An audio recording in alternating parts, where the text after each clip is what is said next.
Hi friends, ఈరోజు ఈ వీడియోలో గురు గోవింద్ సింగ్ గురించి 10 వాక్యాలైతే ఈ వీడియోలో చూద్దాము. ఫ్రెండ్స్, మన ఛానల్ని ఫస్ట్ టైం చూస్తున్నట్టయితే సబ్స్క్రైబ్ చేసుకోండి. మరిన్ని వీడియోల కోసం పక్కనే ఉన్న బెల్ ఐకాన్ని క్లిక్ చేయండి.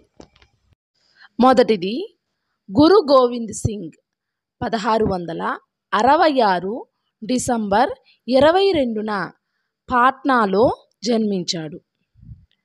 రెండవది, గురు గోవింద్ సింగ్ అసలు పేరు గోవింద్ రాయ్. మూడవది, ఇతను సిక్కు మత 10వ గురువు. నాలుగవది, ఇతని తండ్రి గురు తేజ్ బహదూర్, తల్లి మాతా గుర్జీ. ఐదవది, ఇతని బిరుదు సిక్కుల గురు సాహిబ్. ఆరవది, ఇతను సిక్కు ఖల్సా సైన్యమును స్థాపించాడు. ఏడవది, గురు గోవింద్ సింగ్ సిక్కు విశ్వాస నాయకుడు, యోధ, కవి, జ్ఞాని. ఎనిమిదవది, గురు గోవింద్ సింగ్ మొఘల్ సామ్రాజ్యంతో దాదాపు 13 యుద్ధాలు చేశాడు.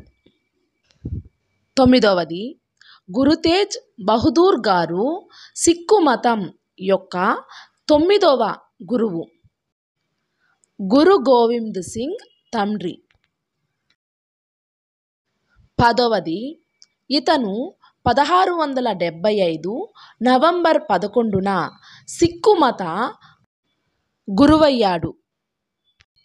మత గురువు అయ్యే నాటికి గురు గోవింద్ సింగ్ వయసు 9 సంవత్సరాలు. 11వది, గురు గోవింద్ సింగ్ 1708 అక్టోబర్ 7న మరణించడం జరిగింది. ఓకే ఫ్రెండ్స్, వీడియోకి అయితే లైక్ చేయండి, మరికొందరికి షేర్ చేయండి. Thanks for watching.